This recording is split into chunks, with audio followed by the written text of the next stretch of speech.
everybody. Hello, Fort Lee.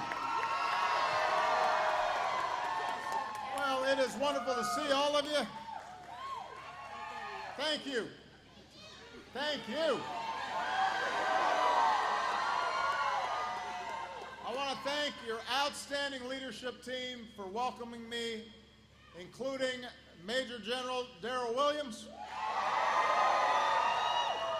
Lieutenant General Wendy Masiello,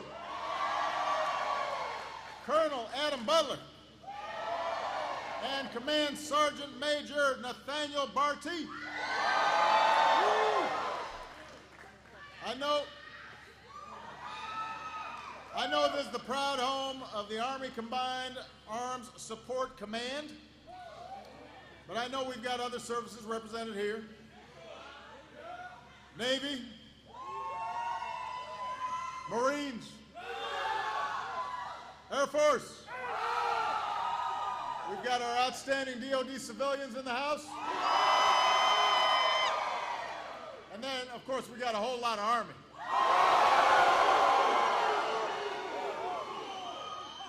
Now, I'm not here to give a big speech. No.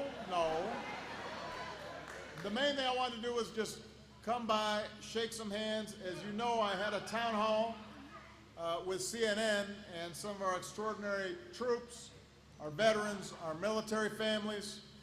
We had an important discussion about how our nation has to uphold its obligations to you and your families. You serve us with such distinction every single day. I want to make sure we're doing right by you. And so you can watch it tonight on CNN, or you can watch whatever else is on. But you guys showed extraordinary hospitality and made our visit a success, so I just want to say thank you. You know, here at this post, you are part of a tradition of service that stretches back nearly 100 years. Doughboys marched off to World War I from this facility. You trained our soldiers for World War II, Korea, Vietnam, every conflict since. So as you prepare to celebrate your centennial next year, I'm just going to jump the gun and go ahead and say, Fort Lee, happy 100th birthday. And there's also a chance for me to pay tribute to the vital work that you're doing every single day. You know, you don't always get the glory, but the fact is America's Army and America's military could not project around the world, would not be the very best in the world if it were not for the best sustainment personnel in the world.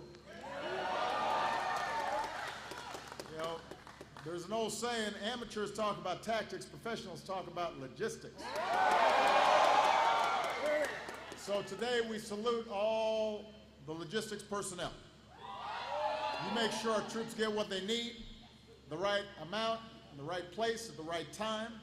We salute our transportation corps, keeping our supply lines open, and at times risking your lives doing it. We salute the folks who handle the ordnance. A line of work where you need some steady hands. Don't drop nothing. We salute all the quartermasters, including our Army cooks. I know sometimes military food gets a bad rap, but here at Fort Lee, the cooks train to be world class. Some are so good, like Army Staff Sergeant Justin Gonzalez, Navy Master Chief Derrick Davenport, that we made them part of the Presidential Food Service. And you know we got good food in the White House.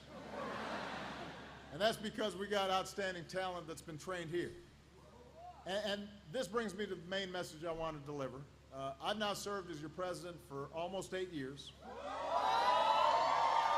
And it gets me and Michelle reflecting on some of the unforgettable moments that we've experienced. And we've done a lot of amazing stuff, but I will tell you that of all the privileges of this office, there's been no greater privilege, no greater honor than serving as the Commander-in-Chief of the finest military in the history of the world. And what makes you best is not just It's not just the incredible platforms that give us our military superiority, although we've got some pretty impressive equipment on display right here. It's not just the sophisticated technologies that make us the most advanced military. We have the strongest military because we got the best people. Because of your spirit, because of your character, because of your patriotism. So you inspire me and Michelle and the American people, and not just as Commander-in-Chief, but as an American citizen. I just want to say thank you from the bottom of my heart. Thank you for the great work you do. Thanks for your patriotism.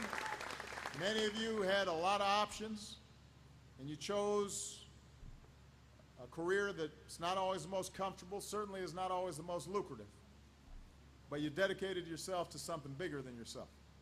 You chose a life of service. You stepped forward. You volunteered, and most of you volunteered in a time of war. You raised your hand, you took an oath to defend and protect the country that you love. And so I want to thank you for your devotion. In these 15 years since 9/11, our nation has asked a lot of this generation. Among you are proud veterans of Afghanistan and Iraq. Many of you have served multiple tours. You've done your duty again and again. You've helped deal deadly blows to those who would threaten us. You help prevent attacks and threats to our homeland. You're helping us to destroy ISIL, and we will destroy them. You're keeping us safe. You've earned your place among the greatest of generations.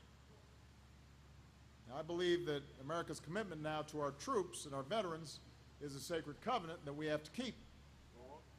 There's no more solemn request than to ask somebody to risk their lives on your behalf, and if they do that, that's a covenant. Both sides have responsibilities. You took an oath to defend us. The rest of us need to fulfill our oath to take care of you and your families, especially our Gold Star families. And that means using our military wisely. It means not rushing into war, but doing what's necessary to keep us safe. It means not playing politics with war. It means giving you the resources and the support that you need to succeed. It means when you come home, you and your families are getting the education and the benefits that you have earned. So we got obligations to you. And this is not just a job for government. As you know, Michelle and Dr. Jill Biden have done a great job with joining forces to make sure that everybody is doing something to support our veterans and our military families. And that's something that Michelle and I, we've pledged we're going to continue even after we leave office. And finally, I want to thank you for setting a good example for everybody else. You know, sometimes, especially during election season, the country seems divided. But the truth of the matter is, when you look out at this group of members of our military, but it's true on every base around the world, you're unified in your mission. You do your job. You look out for each other. You lift each other up. You leave nobody behind. And you remind us we're one team, and we're one people, and we're one nation, indivisible, with liberty and justice for all. That's what you stand for.